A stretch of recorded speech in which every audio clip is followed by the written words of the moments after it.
Yeah, and I imagine they're probably going to do that for each game, potentially. Just going to draw out this bracket as much as we can. Taking it to PS2, expect to see it a lot. That's why I made sure to put the logo for the SNA right there. Because you know we're going to see the stage quite a bit. So yeah, if I'm Kaard, I'm very happy I got a Bayonetta, and it's gonna be me on this one. So you gotta be ready. That's it. You definitely gotta be shook if you lose game one when your opponents basically went random. It's kind of like, oh yeah, hello. Whether they know or not he plays Bayonetta or not. One thing I'll say though, Bayonetta kind of has been lacking in the singles department, but I don't see this character being any worse in the doubles. Yeah, I'm kind of with you there too. I feel like I do see Bayonetta more so in the doubles than I do in singles, or at least progressing well. Not only that, but in theory it seems a lot better on paper. Yep, fair enough.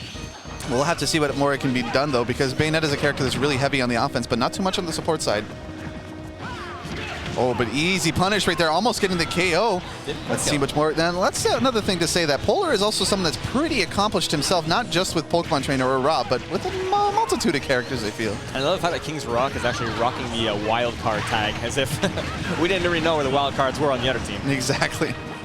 But right away, we're going to see a trade in stocks right there from both Wildcard and, or from both Renzo. Kingsrock, my bad.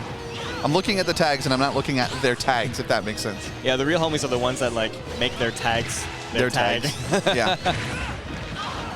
But Polar trying to get this other stock away right away from Kingsrock, but it's looking so hard being able to just try to get an opening.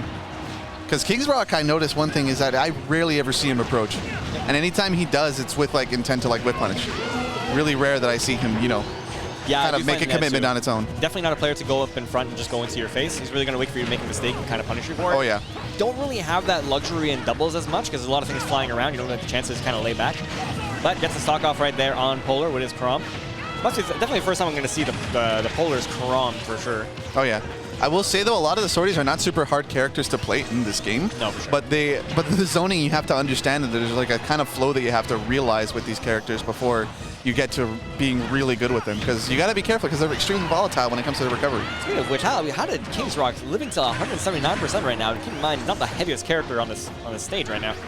Oh, but he's keeping it safe, though. It's what you're seeing. He's using the Orbitars to cover his landing each and every single time. And not only that, both the Pitu and Bit do not slack in the... They do not slack in the killing department either. They've got some pretty hard-hitting moves. Fair enough. I do think Sonic does not have the luxury in this matchup to actually run around as much, because it's definitely getting swatted away from Chrom, as you see right there. Bayonetta also has some big hitboxes. Oh my god, she died. I'm so surprised right there. Bayonetta is like a character that really got nerfed on the weight side of things way back in the day. Oh, even so, sometimes Pit's dash attacks are like super kill moves. They don't seem like they hit hard, but they kill at a reasonable percentage compared to most dash attacks. It's like Pyra's Nair that just doesn't seem like it hits hard, but for some reason you go flying into the blast zone. It's crazy. I think it's probably like, anyway, it's another story. But yeah. Oh, but right now they just can't seem to get any hits onto Kingsrock right here, so I feel like their next strategy should be to go up against this Sonic. I was thinking that too, because Sonic's definitely going to be running back and forth. Might as well swat him out of the way. You saw him losing the stock deficit right now. They can easily just focus on Sonic and force either a stock take or leave him all on his own. But that's another thing, is you have to try to catch Sonic, and while it may seem easier in doubles, it's still no easy task. If they can get it, though. You gotta keep in mind, too, they have a deck of cards, but there's 52 cards. So that's not the whole cast. That's you have to put doubles on some of them. Maybe. Oh, so maybe it was Marth and Chrom. You just have to choose. Bayonetta's taking out actually a bit of a lead right now for the green team. I thought it was keeping it close the whole time, but I guess that stock tanking coming out from Kingsrock helped them in the long run towards this latter end of the game. And like we said before, you know, you want to put all your cards in one deck. You got one on Polar here, who is the stronger player, I'd argue, here. Yeah, in terms of singles competitive, I would say Polar is definitely the one in the upper echelon, but still, 2v1s are a different story. Something else you gotta be ready for. Oh, yeah. Oh, it's a forward smash. Gonna get punished, though, for sure. And he's still swinging, even off stage with Chrom. I like the Orbitar usage to actually keep himself really safe at the edge. You might potentially be able to use that ledge so that the upbeat doesn't catch the ledge and actually push them off. Some scary interactions I can deal with right now. Renzo keeping up with Polar, though, and still trying to get the stock away. Polar playing ever so vigilant, though. I say he's playing the stock up really nicely. Even if he loses to the stock right now, he's still put a valiant effort in this 2v1. Basically a 1v3, actually, because he's still at one more stock entirely. The coverage by all of them, looking for the charge. Opportunity? No, that's going to be a punish. No, actually, the hitbox coming out to save him. Yeah, just parried a bit too early right there. Renzo looking to get the stock away, goes to the charge, almost KOing his friendly right there. Oh my goodness, this is kind of scary right there. Kingsrock Oh, the clang actually, I think he like hit him as he was going for the spin. Both players running towards each other, and actually Polar got the upper exchange right there. And it's really hard to go for grabs in a 2v1 situation because once you let go of the opponent, the other one's going to hit you right back. And I have to say, Polar right now doing a good job of not getting caught in anything. Oh, that's what I was going to say. Like, don't do it, but he actually used it as a bait. He knew that the throw was safe. There we go. That is going to be the KO away. Just to be sure, added measure right there. So I imagine this is where you got to think to yourself, like, do we keep the gimmick or do we go for the win? Because definitely Polar and GameWhack can definitely, and Kaard can definitely go for their mains. But they're just looking to have some fun. We could see definitely 2 new characters come out. Nope, the cards are coming back out, so nothing has changed here. It's only on this slide, not on the others. Can't quite see it, but there's actually a deck of cards. It's just this one. All with characters. I didn't see what that was. You gave me 2 seconds to look. How was I supposed to know what that was? Do a better job of showing us. It was legit like a one frame. This is what you get. Boom. You're done. You can't alienate the audience like that, nor the commentators. Did they show 2? They didn't show anything. They showed for like 2 seconds. So I guess we're going to find out when they actually choose the characters, but for now, like, we're still left in the dark. So it might as well be random at that point. I want to see, I mostly don't really care for the character. I just want to see the nice artwork on those cards. It looks really nice. I don't know where he got them from, but well played. Is that a duck hunt? The only time you're ever going to see a duck hunt on stream is when the opponent chooses it for you. Never mind, not even today. Oh my god, wait, did they get Ken? No. Okay, they're just going through deciding who gets who. Ooh, Ike. So oh my god, sorties. I think it's not too bad in this matchup. Definitely Sonic does struggle sometimes, especially in a double situation with a bunch of disjoints flying around. And Dark Pit, you know, I can go either way. So we roll into game number 2. Renzo, Kingsrock. I'm pretty good here, all things considered. Taking it back to PS2 right now, and basically, Polar didn't get too much variety. He did get the Crom and now the Ike, so I'm not gonna say the same characters, but not too far off each other either.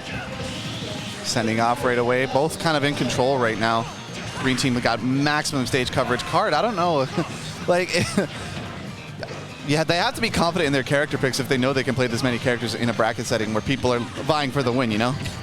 Oh, that is true. They definitely can have some fun too, but keep in mind, Kaard does play like a good majority of the cast. He always has like a new flavor of the month kind of thing where he just tries a new character, okay with them, and then you find something else. He's mostly been sticking with the Joker, and that seems to be his final, like, absolute... his final form. Until he switches again, but for sure he's dabbled in a bit of everything. Oh, yeah. Polar, on the other hand, I know plays a lot of characters, but it's just a matter of what degree is to each of these characters. That is the good question. Not too many swordies you come out from Polar, though, I find. Yeah, I feel like the only character I've seen that wields a sword from him, and not even really a sword, more of a keyblade, is actually Sora. That's what I mentioned. And right there, actually, Polar going to KO his teammate. I don't know how I feel about this sometimes. It's like, I get it, it's to have all fun and stuff like that, but come on. You have to know what you're getting into, and you have to know not to hit your teammate at least. I understand it's a big sword, and you almost hit him again. Oh, man. 2 of the most powerful swords in gaming. That is true, actually. Canonically, anyways. And we do hit pretty hard in this game as well, so fair play. Both God-slaying in some way, shape, or form. Fair enough. Oh. Good look for opportunity to bully. No, actually, sending the Sonic right off. Both the green teams staying on their first stock still, so not looking the best for the red team right now. I appreciate the gimmick, but it'd be fun to take a win, too, because that means we get an extra game with cards. The up B right out, sending Kingsrock away. And this is like that strategy I was talking about again. It was like, you have to go for one or the other, but it seems like this time they're going to work together to get the stocks away, because now we have 2 stocks away from the green team, and we're back to even on stocks. That's it. I think Capo's doing a good job right now of zoning out this Sonic. Oh, really good. And there you go. You got the Electro Arm actually sending away Kaard on his last stock here with the Link. Oh. Okay, quick draw of all things. I would say that's pretty much what you want to do for Ike in doubles. Just kind of like look for situations that hit heavy and just do it. Yeah. Yeah, he's got some of the largest hitboxes in the game, some of the largest disjoints in the game. So that's it. He doesn't wait to look for interactions. He's got like just a straight body flying around and just hit him. Oh yeah. Oh, trying to go for the back air. Wouldn't kite connect. Huge oh my for his smash. God, I'm surprised that didn't even touch Sonic. I'm surprised. Not even a trade. You're right. Absolutely.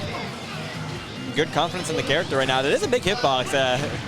Oh yeah. Sonic's F smash is kite notorious. It's the Minecraft launcher. Legitimately, yeah. the move is so broken, it literally puts Steve in the game. Jeez. Oh, opportunity right now for Polar to get that stock with Kingsrock, but still at center stage. If you want to land that nair, you have to land it at the edge of the stage. Gets the up tilt, sending both up. Kaard almost KOing himself there. I said, despite not knowing the character very well, Polar has been actually doing phenomenally of just finding his pick and choosing and getting a nice 1-2 hit combos here and there. There you go. And look, he's about to get another one if he can. Oh, he has to make it up. He's swinging right now. Probably taking all 4 stocks thus far.